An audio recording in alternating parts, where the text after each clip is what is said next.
scholars for their excellent academic promise. These students score among the top 3 to 4% of more than 1.5 million juniors who enter the National Merit Scholarship Program by taking the PSAT. These students are recognized on the basis of a nationally applied selection index qualifying score that may vary from year to year. Although commended scholars do not continue in the competition for National Merit Scholarships, some may be candidates for special scholarships offered by corporate sponsors. This recognition is also a significant honor that highlights their dedication, intellectual curiosity, and consistent academic excellence. So please help me celebrate the following commended scholar. Okay, starting with our group from Lubbock High, please recognize Rhea Felton. And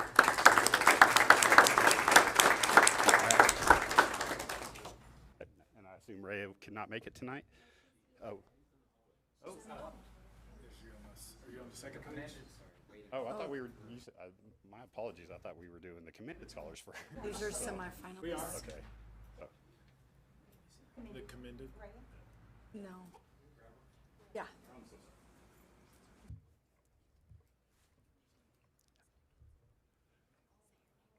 All right.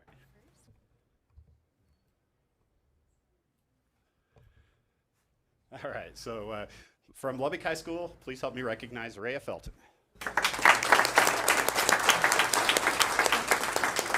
gonna come right over here. You're doing great.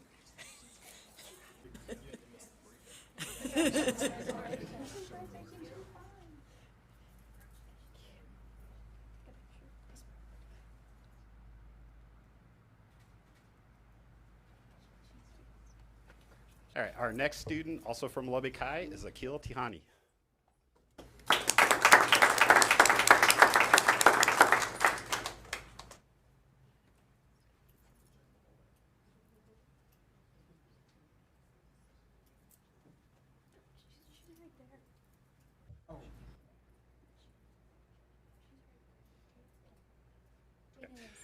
All right, our next student is from Monterey High School, Jaden Smith.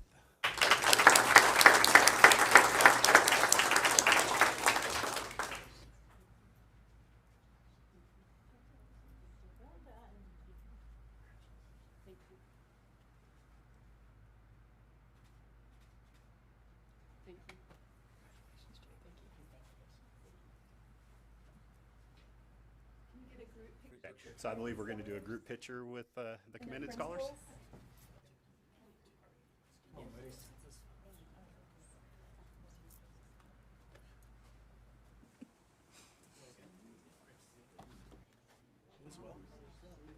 All of us? Oh.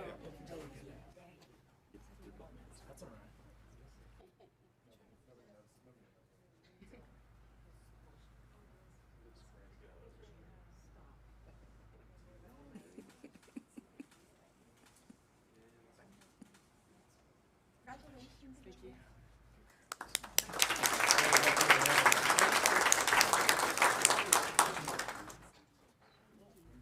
We will move on and continue. Recognition of Lubbock ISD National Merit Semifinalists. Mr. Haskins? All right, thank you. It is also my distinct honor to recognize this group of academically talented students as well. Lubbock ISD is home to 3 National Merit semifinalists in the 71st Annual National Merit Scholarship Program. Each year, approximately 1.5 million high school juniors enter the National Merit Scholarship Program by taking the PSAT. Of those, only about 16,000 students, representing less than 1% of all test takers, are named semifinalists. These students have demonstrated outstanding academic ability, intellectual curiosity, and a strong commitment to learning. These students now have the opportunity to continue in the competition for National Merit Finalist standing and scholarships that recognize their hard work and academic excellence. We also want to acknowledge the families, teachers, and staff who have supported and encouraged these students in addition to our commended scholars. Their success is a reflection of the strong partnership between home, school, and community that defines this district. So please help me recognize these students. From Lubbock High School, Dania Akul.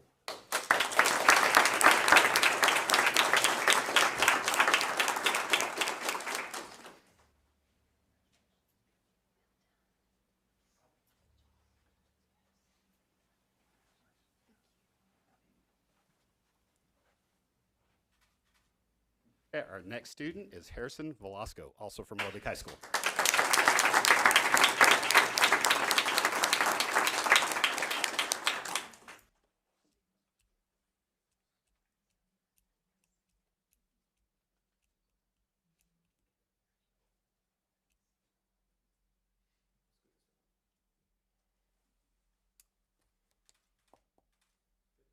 Okay, and our final student, our final student also from Lubbock High School, Leo Wang.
Moving on, I would like to invite Robin Fulbright, Executive Director of Teaching and Learning, to the podium to recognize a recognition of Texas Lawyers Auxiliary Teacher of the Year Award recipient. Board, I have a wonderful job tonight getting to recognize not one but two outstanding educators, and we will begin with a wonderful award. Let me tell you a little about it. The Texas Lawyers Auxiliary Teacher of the Year Award recognizes Texas high school and middle school teachers who have made significant contributions to law-related education. Lubbock ISD is proud to announce Corey Butler as the 2025 award recipient. Mr. Butler teaches government, economics, and mock trial at the Talkington School for Young Women Leaders. Along with the award, he received a $2,000 prize at the TLA Fall Meeting and Luncheon in Austin, Texas on October 13th of this year. Mr. Butler was selected for the prestigious award for his outstanding work with Talkington's mock trial team. As part of this program, Mr. Butler works with the Lubbock County District Attorney's Office to offer students simulated court sessions. Judge Merrill Benham, City of Lubbock Municipal Court, stated, "Corey Butler is a phenomenal teacher and community partner. I have been privileged to know Mr. Butler for the past few years in his role as teacher and mock trial instructor at Talkington. Will you help me honor Mr. Corey Butler?"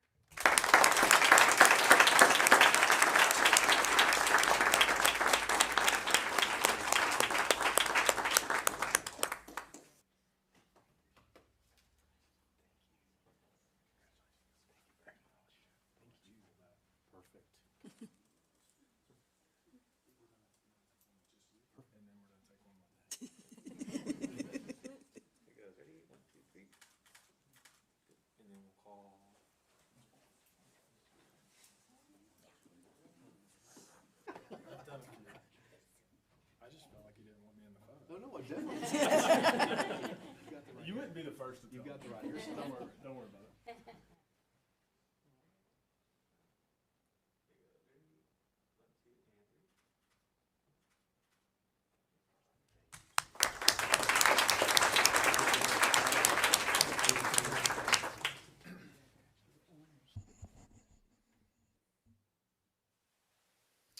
Continuing with Mrs. Fulbright, we will now recognize Yale Educator Award recipient and 2025 Texas Council for the Social Studies Outstanding High School Social Studies Teacher.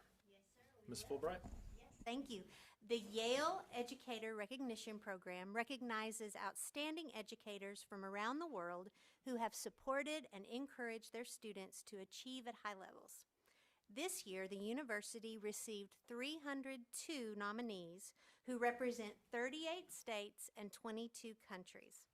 Lubbock ISD is proud to announce that Lubbock High School teacher Mr. Ed Perkins was selected as a recipient of the 2025 Yale Educator Award.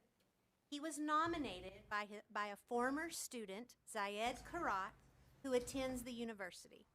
The award gives Yale students the opportunity to nominate a teacher who inspired them in their studies. In addition to this remarkable honor, Mr. Perkins has also been named by the Texas Council for Social Studies as the 2025 Outstanding High School Social Studies Teacher of the Year. Help me honor and recognize Mr. Perkins.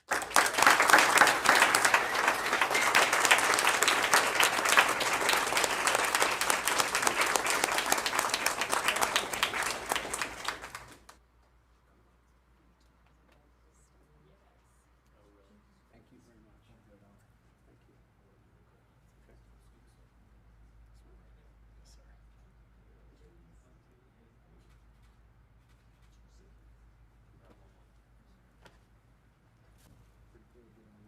Okay. Yeah, that should mean a lot. It is. That's awesome.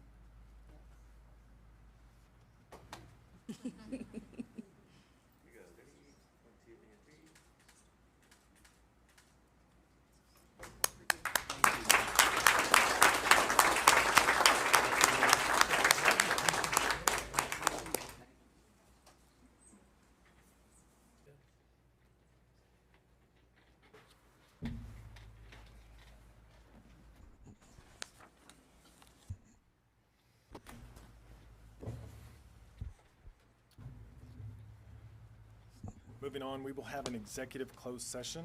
An executive closed session will be held under the provisions of Texas Government Code, Chapter 551. It is 5:14 p.m. and we are adjourned to closed session.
is 5:18 PM and we are reconvened from executive closed session. Do we have any actions following closed session? Mr. President, we do. I move that we hire Carol Evans as the new Director of Procurement. Have a motion? So moved. Have a motion and a second. All those in favor, please say aye. Aye. All those opposed, same sign. Motion carries 6-0. Congratulations, Ms. Evans.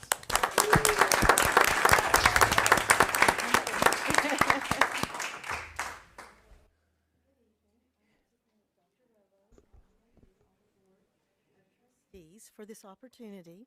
I also want to thank my husband, who is here with me tonight, and my children, Courtney and Zach, just for all of their love and support. I am genuinely honored and humbled to accept the role of director. I look forward to leading our team and strengthening our service to the district. My guiding vision is rooted in the powerful philosophy that we all share: every child, every day. This is the standard against which I will measure my decisions. To achieve this, I will increase our level of customer service and responsiveness. Every member of the district is our customer. My mission is to proactively understand needs and solve problems with efficiency and a collaborative spirit. I plan to collaborate with leadership across the district, and my commitment is to break down barriers and to work in partnership with principals, department heads, and staff to ensure our strategies are fully aligned with the district's. Working together, we will turn challenges into opportunities. I am ready and very excited to get to work. Thank you again for the opportunity.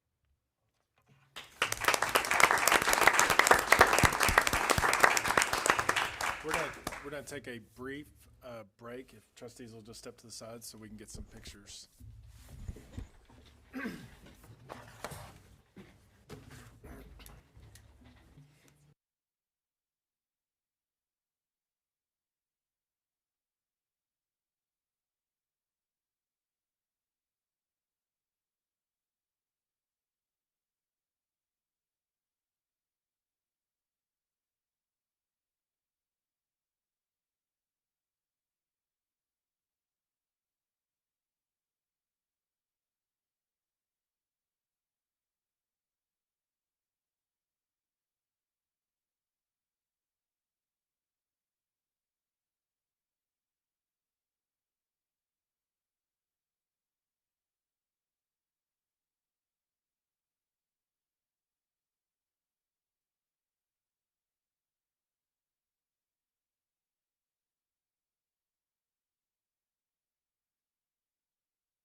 Comments? Okay. I'll make some comments. What a very impressive group of educators and students to come up.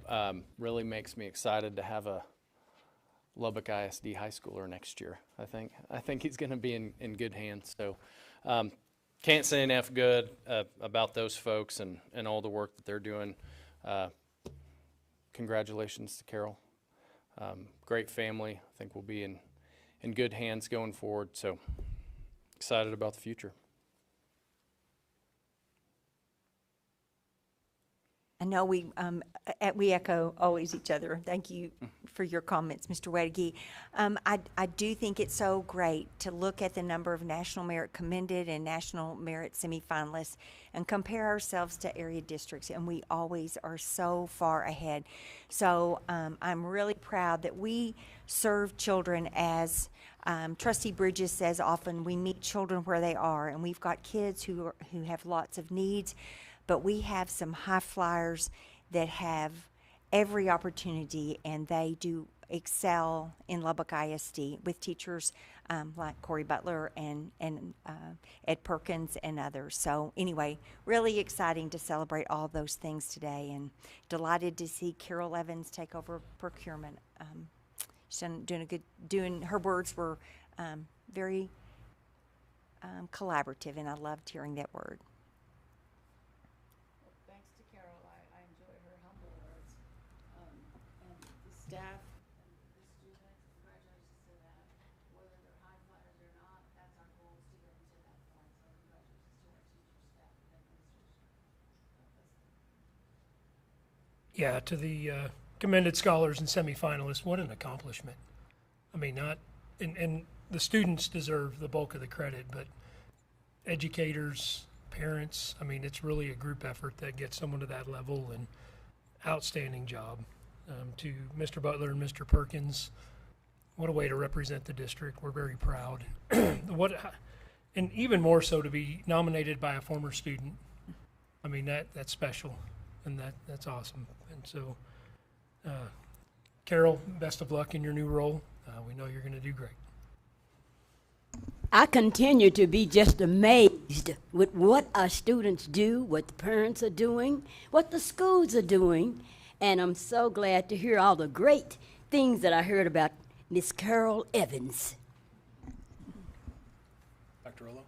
Yes, we're just extremely proud and blessed to have such high-quality educators in our district like Mr. Perkins and Mr. Butler. My own son had the privilege of learning from Mr. Perkins when he went to O.L. Slayton.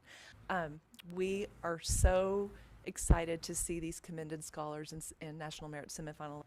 We started earlier this week with United We Read in second grade classrooms, and to see the littles reading books, and then to see these high school students and their success. There are good things happening in Lubbock ISD. Thank you. Next item is citizen comments. The next order of business is citizen comments. Before we begin, I would like to review the provisions and board policy governing the procedures for public participation as reflected in BED Local. The audience shall not enter into discussion or debate on the matters being considered by the board. I will remind members of the board that the citizen comments section of our board meeting is for the purpose of listening to patrons, but you are not allowed to comment or debate on issues that are not posted. No presentation shall exceed 3 minutes, and a timer will go off at the completion of 3 minutes. I would ask that you conclude your comments within the time limit allowed. As I call your name, if you would come up to the podium and state your name for the record. I'd like to invite Jennifer Morzos to the podium, please.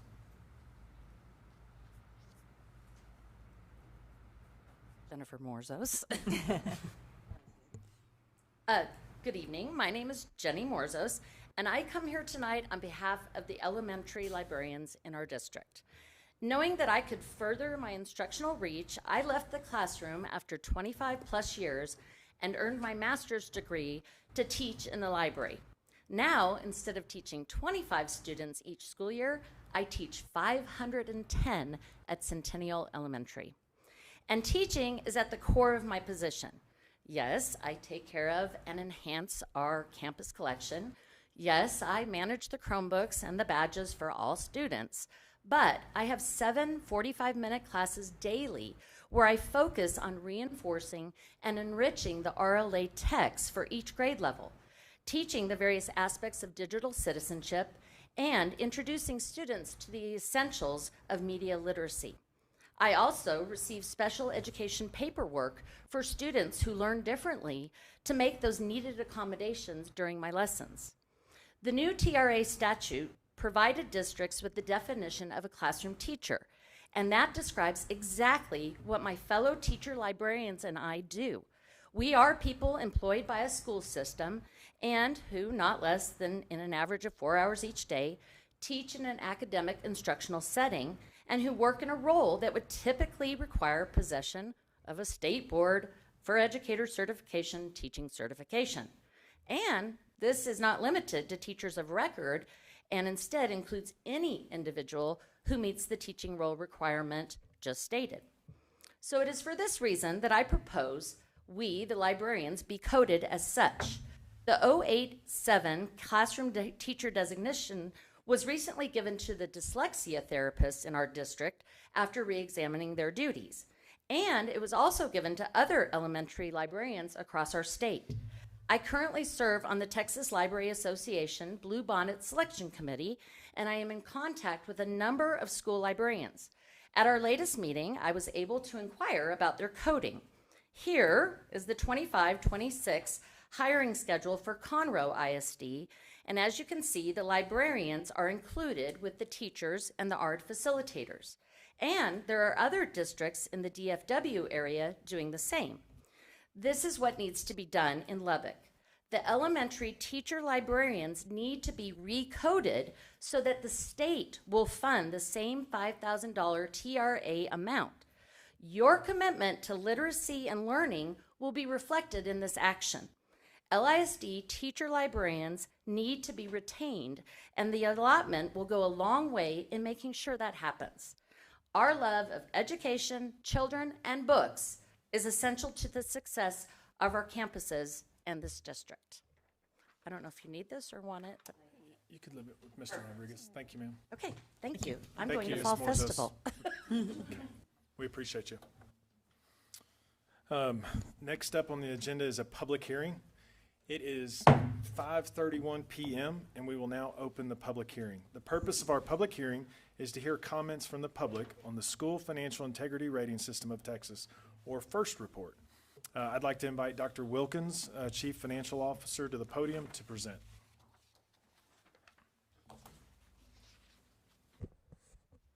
Good evening, President Curry, Board of Trustees, Dr. Rollo. We're here to present on the first rating. You have two things in front of you. You have this here. This is what's going to be presented on our website, and this will be what the public can view. But I have a short presentation that I'm going to go over at this time, giving a short synopsis of this. All right. We have a new format we're rolling out this year. The format's created by our Director of Finance, Nathan Shortis, so I'd like to thank him for his hard work in putting this together. So the purpose of this is we're required as a school district to prepare and distribute an annual financial management report every year, and that is what this hearing is doing, and also when we put this information on the website. So one thing you should know when I talk about this is lagging data. So when you look at this is the 24-25 report, but it's based on 23-24 data. So keep that in mind. We get some lagging data, and that's when we get our report here. So one of the things that we have to do, we have to look at each year compared to each year. So we've been an A since the inception of this, since 1999, and we've remained an A. We are at 95, and we always fluctuate right in that high 90 to 100 range all the time.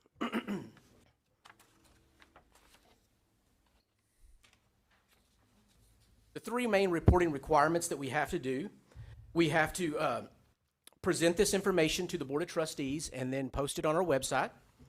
We have to then talk about each indicator from last year and this year. And then there's some additional requirements that I'll cover in the next coming slides that we also have to cover. So as you can see on this slide here, we have a financial transparency page that we have maintained for many years in the district, and it contains things from tax rate to budget to previous archived budgets, historical budgets. And it also has our first ratings and our annual audits on there. So this is where you can find that information, and that's where this information will be posted. The additional information that we do have to post are 4 requirements. Reimbursements received by the Superintendent and Board of Trustees, and there's a detailed report on that in there. Gifts received by Superintendent or Board of Trustees, which none was reported. Outside compensation received by the Superintendent, none was reported. Business transactions between the school district and Board of Trustees, none was reported. At this time, I'm going to turn it over to our Director of Finance, Nathan Shortis, to walk you through the first rating scores.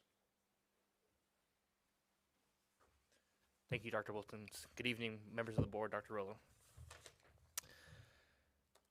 As you can see on this slide, well, maybe you can't. The TV makes it pretty small for y'all to see, but you can see publication level 1. That's when we initially received notification from TEA that the scores are available. These are considered the preliminary scores. That date on there is August 8th at almost 1 o'clock in the afternoon. And right under that is publication level 2. That is when scores are finalized. Since the district received a letter grade of an A, we are unable to appeal, and so our preliminary scores become our final scores. So that publication level was posted on August 8th at almost 5 o'clock in the afternoon. We received a passing score of a 95.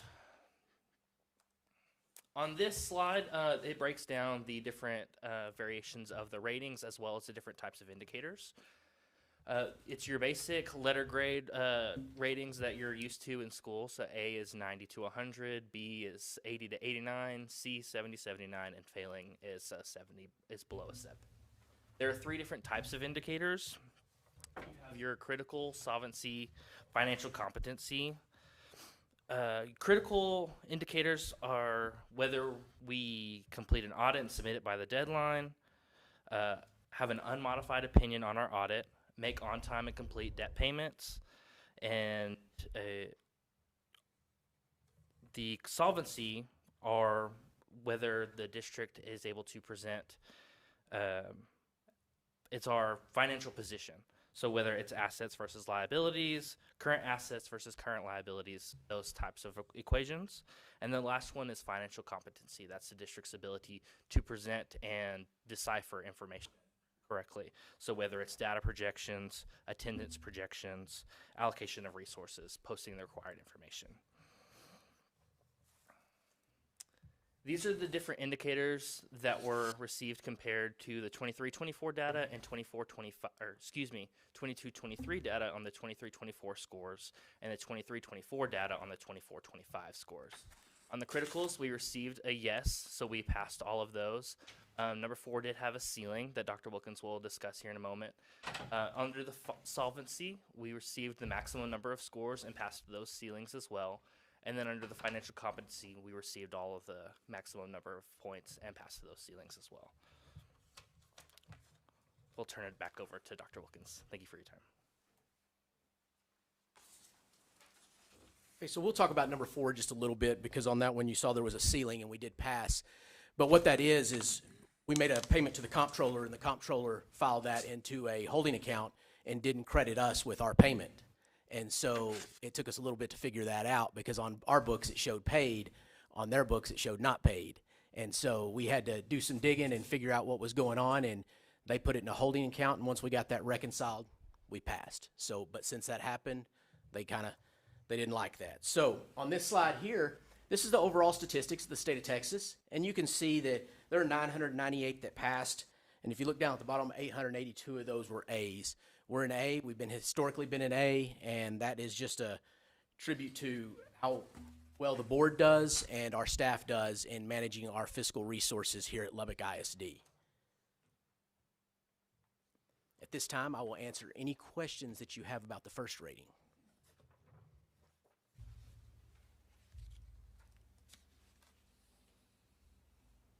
Like I said, the other packet will be on our website, and that will be for the public to see, and that'll be on our financial transparency page.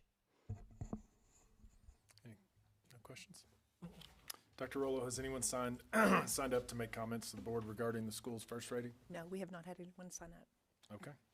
If there are no comments regarding the school's first report, we will now close the called public hearing and reconvene the regular meeting of the trustees. It is 5:39 and the public hearing is now closed. Before we continue, do we have any members of the public who have signed in to address the board regarding any other posted board agenda item? We have not. Okay. Moving on to financials, approval of budget summary reports, budget amendments, and budget transfers, statements of taxes collected, and the investment reports for the months of August 2025 and September 2025. Dr. Wilkins? Okay, thank you very much. I'm going to go through like the first half of this pretty quickly because we're combining 2 months here. And so you'll see the full picture once we get to September, but I'm going to go ahead and go over August with you a little bit. So if you look at the first one, we've got our budget versus actuals in our August. And like I said, I'll dig in deeper a little bit later. Your next page is going to be your food service fund. Then we're going to continue on to our debt service. And then our capital projects is the next one. We do report Head Start, how we're doing on the grant there. And then we have our budget amendments. The one thing I'll point out on the budget amendments for August is that's when we started recognizing some fund balance. And what I mean by that is like we have the Hell Claim money that we recognize, and we have our carryover and reappropriations. So we have some things there that we recognize in August. Moving on, we then get to our analysis, our tax levy. And so the first page you see is basically working off of our fiscal year. The next one that you look at is working off of their fiscal year. Okay, it's a little bit different. So if you look at the next page, you can see what I mean. When we're in August, we were at 97.63% collected. And I kind of give you a historical view there of about the last 5 years so that you can look and see where we're at. We have taken a dip after COVID, and we're still working steadily with Mr. Radloff, our tax collections, to get that back up to where it needs to be. Moving on to our investments, we're at 4.51%, which is really good if you've been paying attention to the market and what investments are. 4.51% is really good. The next page, this is a new one that I've added in there for you guys. It's our cash flow statement on how we monitor our cash flow. Mr. Barnes does a great job of that, and we watch this to make sure that we have enough cash flow in the bank when it comes time to pay our bills. That's essentially the shortened version of what that's for. Now, we'll dig in just a little bit more here as we get into the September financials. You look at the September financials, we're at about 30% spent. That's about target where we should be. We really should be about 26%, but we do have some front-loaded expenditures that come out that bump that up a little bit. So we're right on target where we need to be with our budget. Moving on, we have our food service. Food service is doing really good. It always does well for us. Our team does a great job managing our food service accounts. Then we have our debt service. And then capital expenditures. Capital expenditures hasn't really kicked off yet. You know, we're in the process of getting things lined out with that. And as soon as we get that lined out, you'll start seeing some more expenditures come across the board there. Head Start. Head Start's doing well. We're staying on budget. That team does a great job with their funds and managing that grant. And then we have our budget amendments. This one is the large one here. This was the one with our House Bill 2 money. So this is all the House Bill 2. And this is all the reappropriations and everything that happened. So when you look at this, there's a lot that went into this. On top of that, there's TRS on behalf. So there's a lot of things that we recognized within this budget amendment. So it's a rather large budget amendment that we had to do. And then moving on to our tax collections. You can see that we're still a little bit low on our tax collections, but it is early in the year, so that's to be expected. You move on to the tax collections from the LCAD, and we're about 97, a little over 97%, 97.93 to be exact. And then we move on to our investments. If you look at our investments, the average, if you look down there about the middle of the page on the bottom, the benchmark, it shows 4.25%. That's the average that people in the state are getting at this time. If you invest in the pools, that's what you're going to get. That's the best rate you're going to get. We are getting 4.53 last month from Plains Capital. So we are doing very well with our investments and how we manage and move our funds around. And then the next, we have our cash flow statement. There is a little bit of a high jump in our cash flow statement, and that's where we cashed out some CDs. They matured, and so we got some money in, and so now we're going to put that into overnight funds. So that's why you see right there in the middle of the page in the September actuals, you see a bump of 74 million. So that's some CDs that matured at this time. And then the last pages, that's our enrollment broken down by campus from last year at a specific date to this year at the same date. And then we have attendance. If you'll flip over to the attendance page, I'll kind of walk you through it. It's really busy. But on the left side of the page, it's got your campuses with your grade levels and then a total. Over towards the right where it says percentage of attendance, that's the column you're going to look at. That's the percentage of attendance for either that grade level or the total for the campus. So, and then the very last attendance one is for the entire district by grade level. That's the very last page. So I would be happy to answer any questions you have about the financials.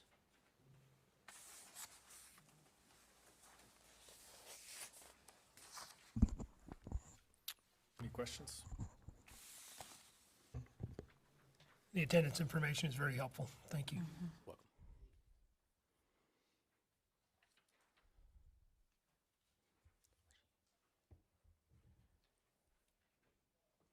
Yeah, always clear.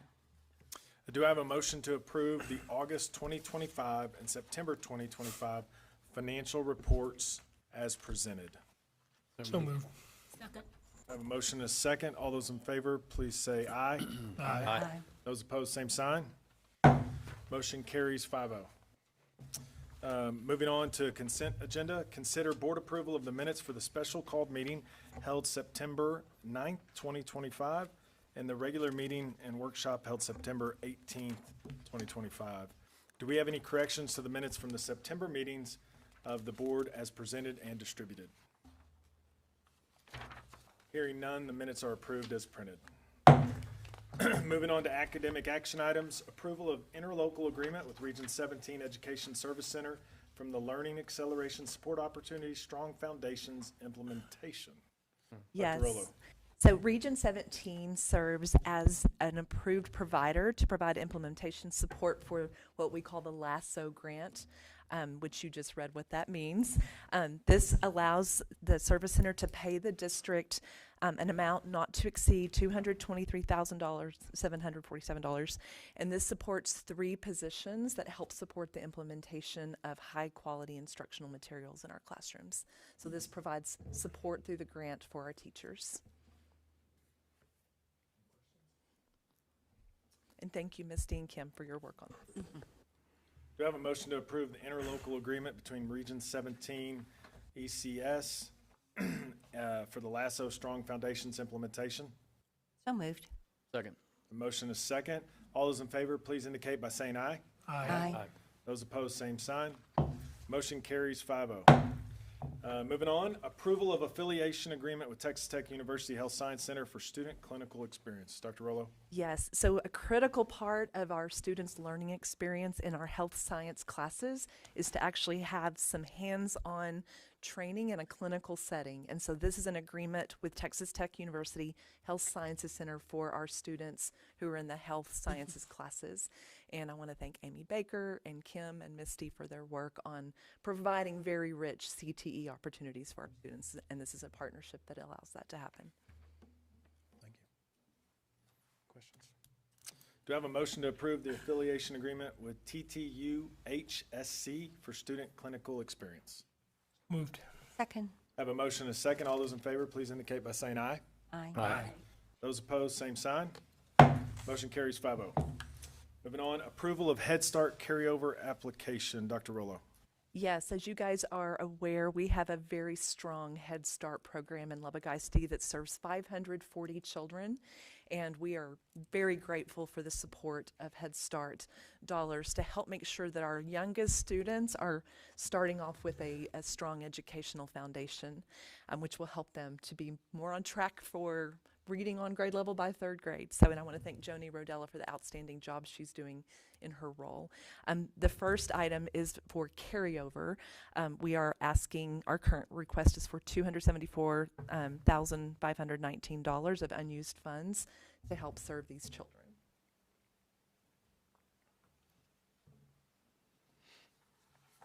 Questions? Do I have a motion to approve the Head Start carryover application for the current program year ending February 28th, 2026? Motion? Second. Motion is second. All those in favor, please indicate by saying aye. Aye. All those opposed, same sign. Motion carries 5-0. Next, approval of Head Start grant application for the program year beginning March 1st, 2026. Yeah, so this is actually for the next application, again, beginning March 1st, 2026. This grant application totals almost $5.5 million. We do match a little over $1 million of our own funding to go toward the program as well. That's a requirement of the grant. Again, there's a lot of compliance elements around this, but we are happy to do it because we know it's helping serve our community well. Joni is happy to answer any detailed questions you may have.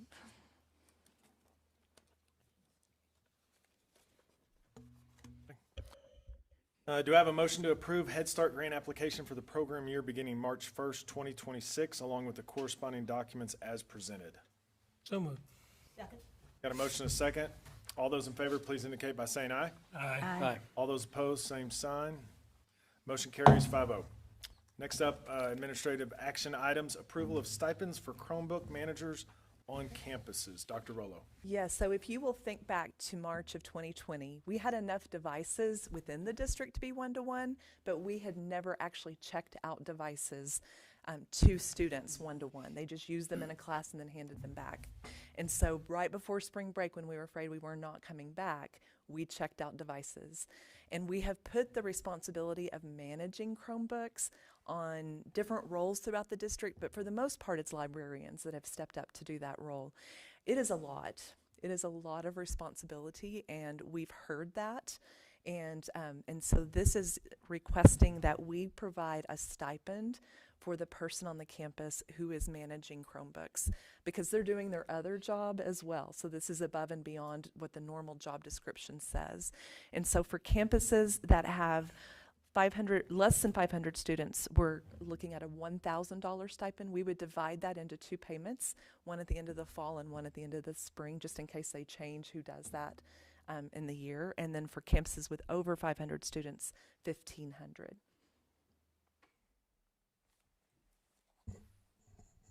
And since this was not part of the original compensation package, that's why we're bringing it to you now. I think it makes a lot of sense, so I appreciate you all bringing this forward. And I would just say to, I know Ms. Morzos had to leave, but a few of us were able to talk, different groups on the board were able to talk to the secondary as well as the elementary librarians. And one thing that we clearly heard is that Chromebooks had become an obstacle to them doing the job that they are called to do within their specific campuses. And so from my standpoint, I think this is necessary twofold. One, to acknowledge the amount of time that it takes for the Chromebooks, but then also to maybe there's someone else on campus that has a desire for the stipend. And so librarians can hand that over to somebody where they can focus on the things that they think impact students the most. And so I know this doesn't meet the desires of everyone, but I hope it's a step in the right direction with respect to listening, talking to the librarians, and making a step in the right direction. Do I have a motion to approve the stipends for Chromebook managers on campuses as presented? So moved. Second. Motion and a second. All those in favor, please indicate by saying aye. Aye. Those opposed, same sign. Motion carries 5-0. Next up, approval of critical need stipends for shortage of diagnosticians and occupational therapists. Dr. Rollo? Yes, and so I want to thank Kami Finger for bringing this need to us to look into. We have, and again, this was not part of the original compensation package that you approved, so that's why it's coming to you now. We have a critical problem in our shortage with diagnosticians and occupational therapists. In fact, we have vacancies right now that are not filled. And because of that, and there are no applicants, there's no one that we can hire to do this. We've tried. And so because of this shortage and having vacancies, our current diagnosticians and occupational therapists have more of a caseload than what is best practice. And so they're having to go above and beyond to make sure that we're meeting the needs of our students. So really what this is doing is repurposing those salaries that are vacant right now to provide additional compensation for those people who are doing the job right now. So we're asking for your approval. So it's really a budget neutral thing for right now. Moving forward, we'll have to look at ways that we can get more people certified, but that's also an issue because the certification programs have been cut from some of the programs at the higher ed levels. So, but for now, this will help at least recognize that our people are working above and beyond. Just for the public, we went over this in greater detail in committee, but Dr. Finger, I think you said a typical caseload is about 65, or an ideal caseload maybe. And we have some folks that are double that. Yeah, so, or more. So critical need, I think, to say the least. And so, anything that we can do here, I think, is needed, especially given the budgetary constraints and lack of available qualified folks. We want to keep the ones we have. We don't want them to, and recognize that they're working above and beyond.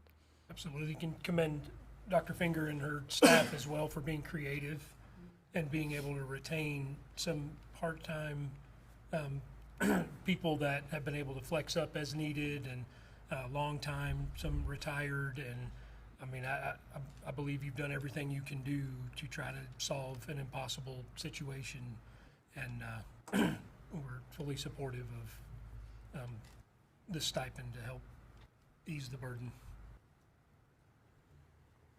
I would just also echo what everybody said.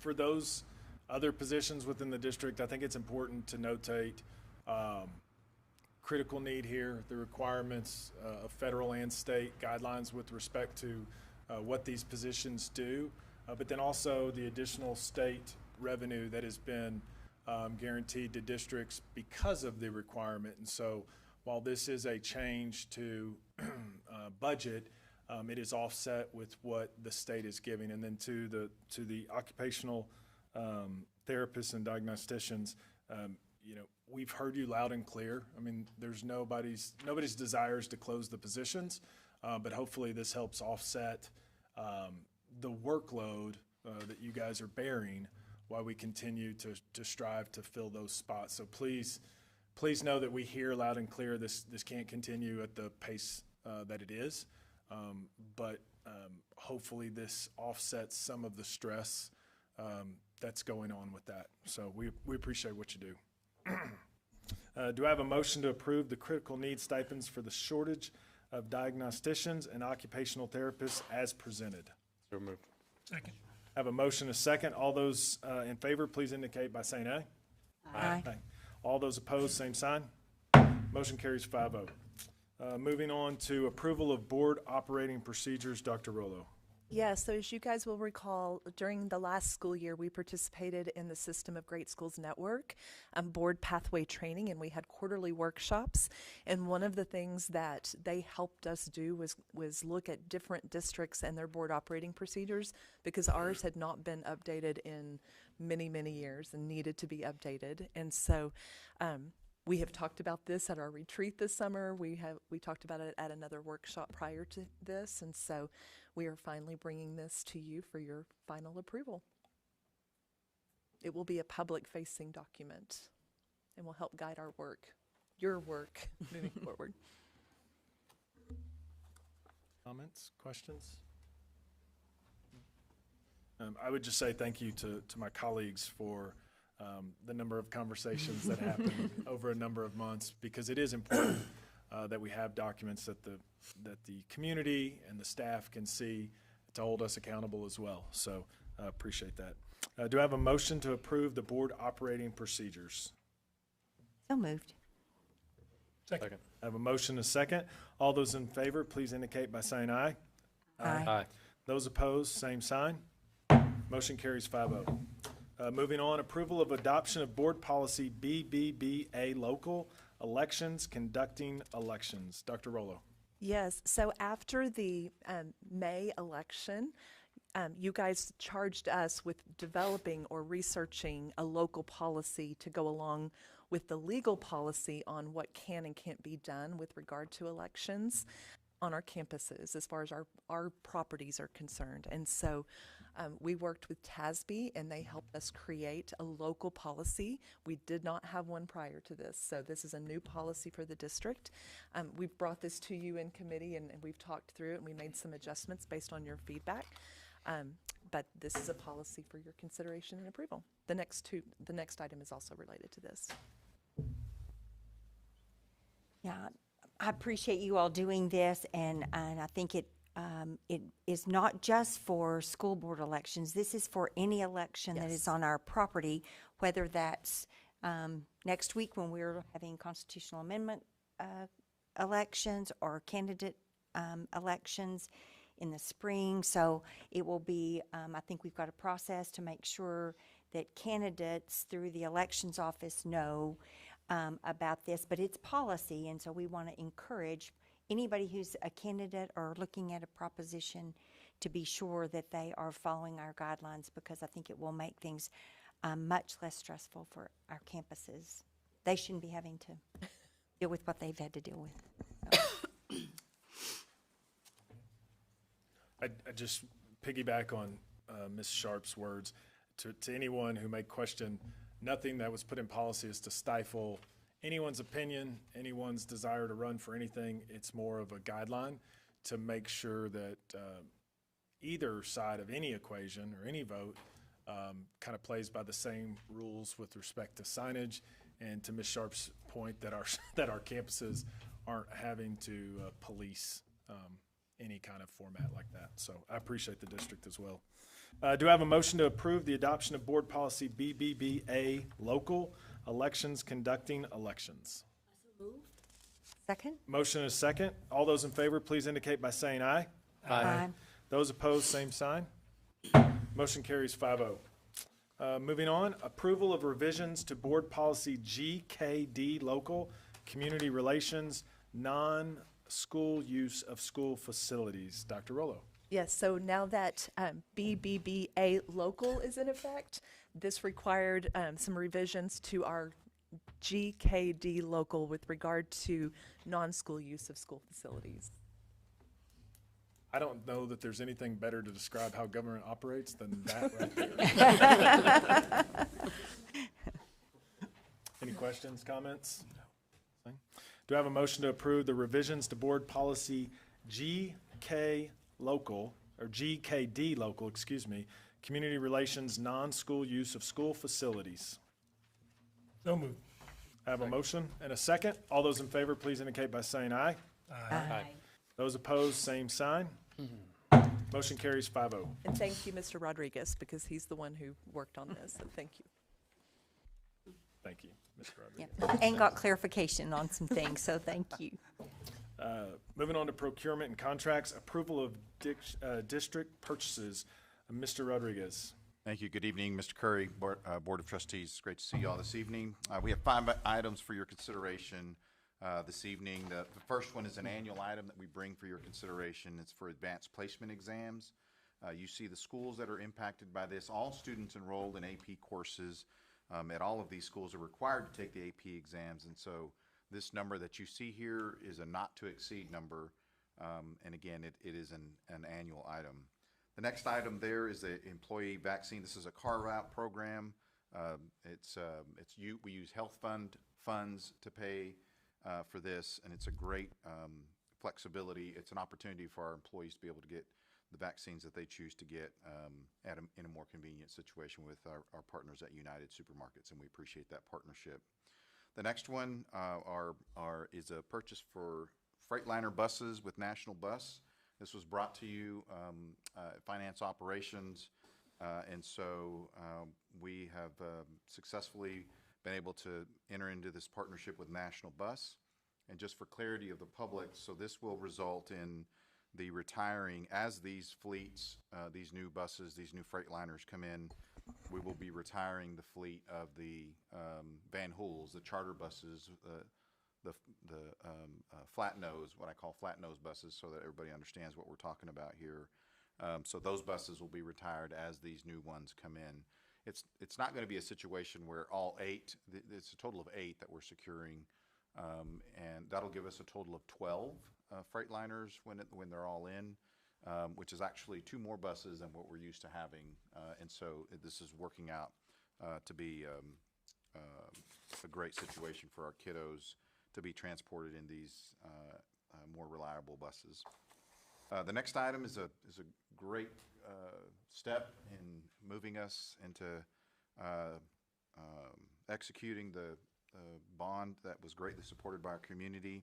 We did an RFQ for architectural and engineering, RFQ standing for Request for Qualifications, and we're pleased to bring you the list of these firms that we took through our process. Just to be clear for the community, this is not saying that all of these firms will secure work, but these are firms that we're bringing to you that eventually you will make decisions on what firms get which projects. And as we go through the process, then we'll bring those through our committee structure for your consideration. And many of these partners are here today, so thank you for being.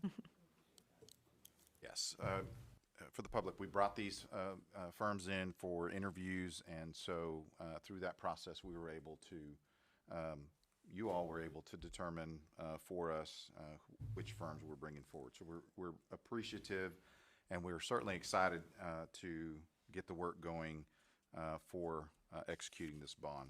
And these are all local companies. Yes, ma'am. These are all, the result of the RFQ is that these that we're bringing forward to you are all local firms. They all have a local presence in Lubbock, Texas.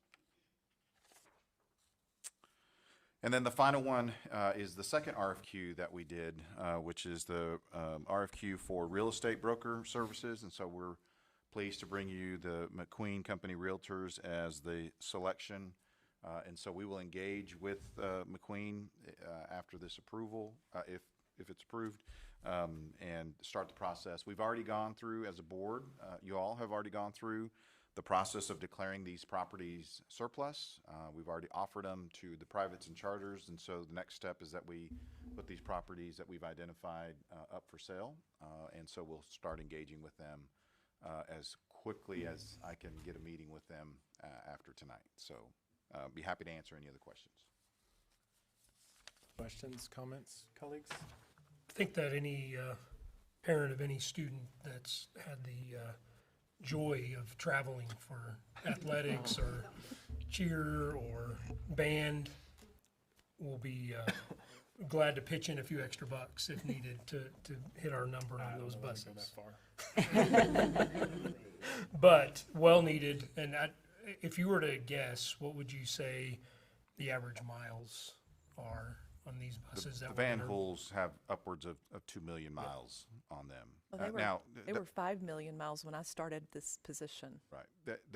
They are, so we take them and we would occasionally refurbish them, which means we take the top off, we replace everything underneath the bottom, but nothing on the top is replaced. So new engines, new transmissions, and those kinds of things. When we saw that they were getting end of life, we stopped that process in the hopes that we would start transitioning, and it's just taken us a little bit longer to get to a financial position where we could do that. Yeah. And we've to the point now where they're breaking down enough that we just need to do this. Becoming a safety issue. Exactly. Yeah, it is a safety issue, absolutely.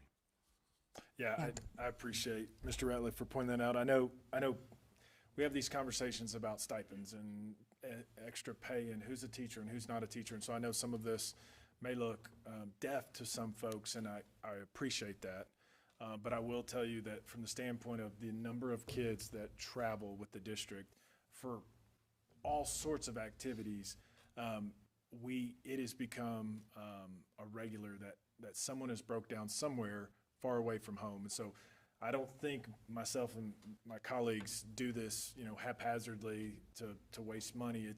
It really has become a safety issue, and just one that's not a good, we are outward looking to the community. And so we're only as good as the community sees us. And so if we are constantly broke down on the side of the road, that's not a great selling point to get more kids in seats. And so, Rick, I appreciate your effort to make this work, and Dwayne and Kathy.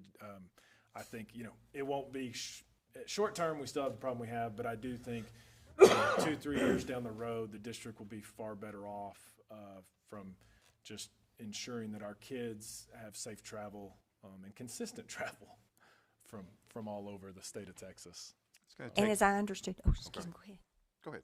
I was just say from committee, what I understood too, these are restricted funds. These are not funds that we could use to pay salaries. These funds could not be used for salaries, so we can. Y'all designated these funds for the buses? Yeah. Yes, that is correct. And we toured some buses. There are more expensive ones out there than the ones that we got, for sure. Well, yes, without a doubt. We are getting a very good new, but certainly base model is how I would call it. Reliable. I liked your use of the word reliable. 100%. These are also less expensive to maintain. The Van Hools, we have to go to a specialist who knows how to work on them. These can be more easily maintained by the people who run our transportation by Durham. One other thing I'll share in regards to that. It's a very good point, Dr. Rollo.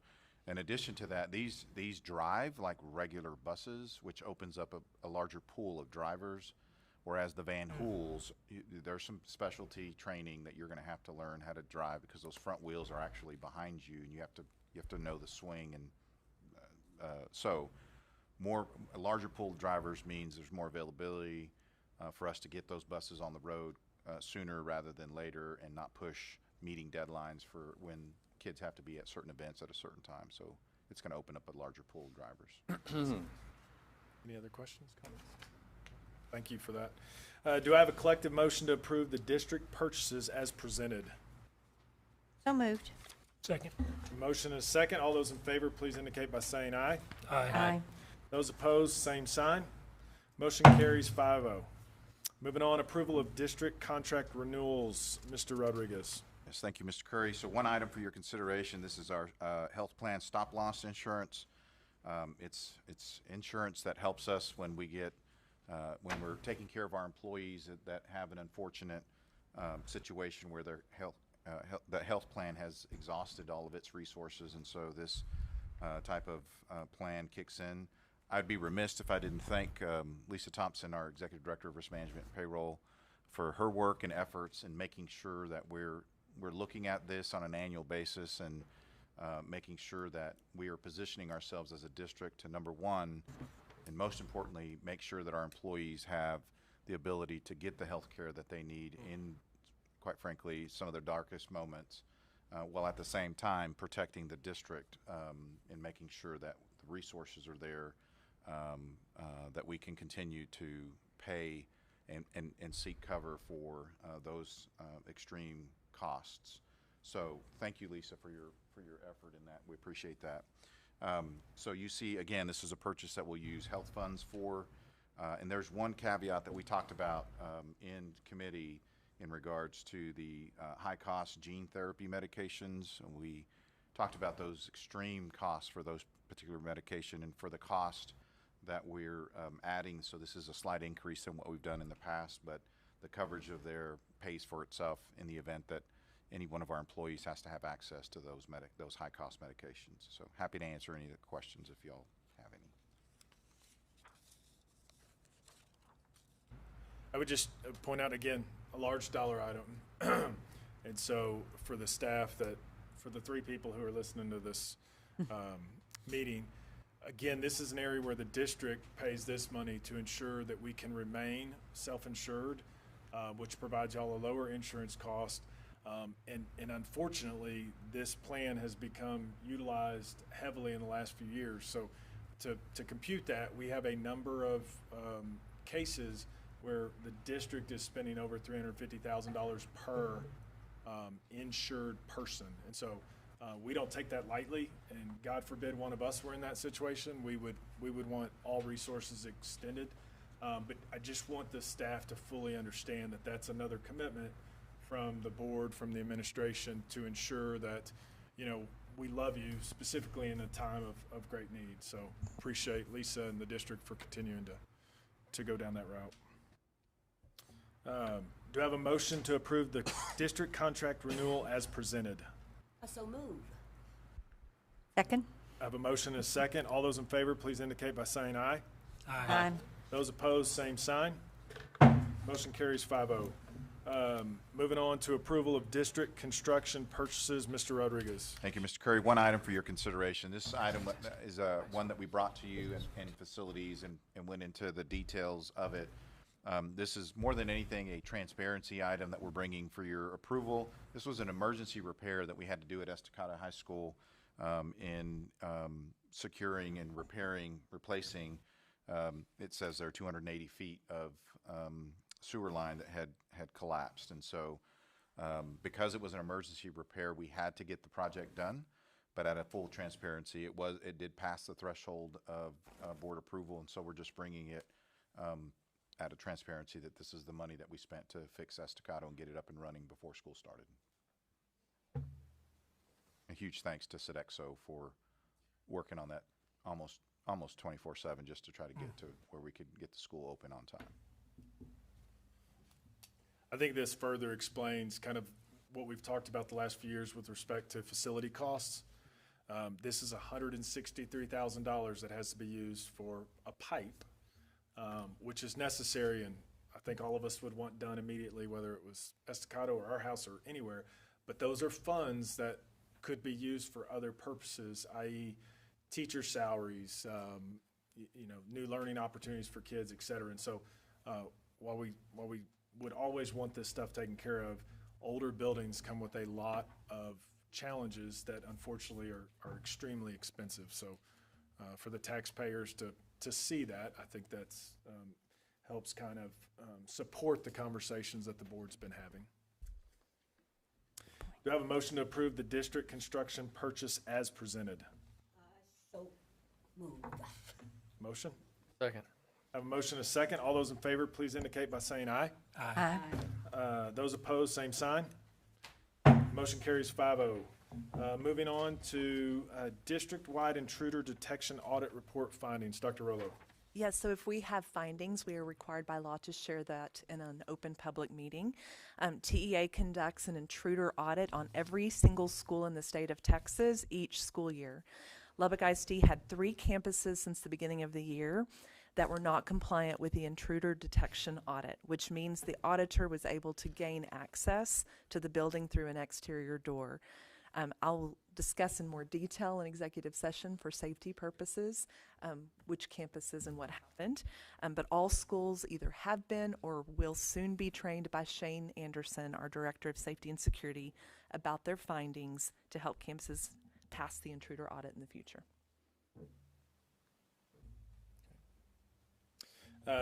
We do, next up, we do have need for another executive closed session. For those in attendance, it will be an extended period of time. I don't expect any action afterwards, so I'm just saying that so you don't waste your evening with us, but you're welcome to. You're welcome to gavel out when we come back in. But with that said, an executive closed session will be held under the provisions of Texas Government Code Chapter 551. It is 6:18 p.m. and we are adjourned to closed session.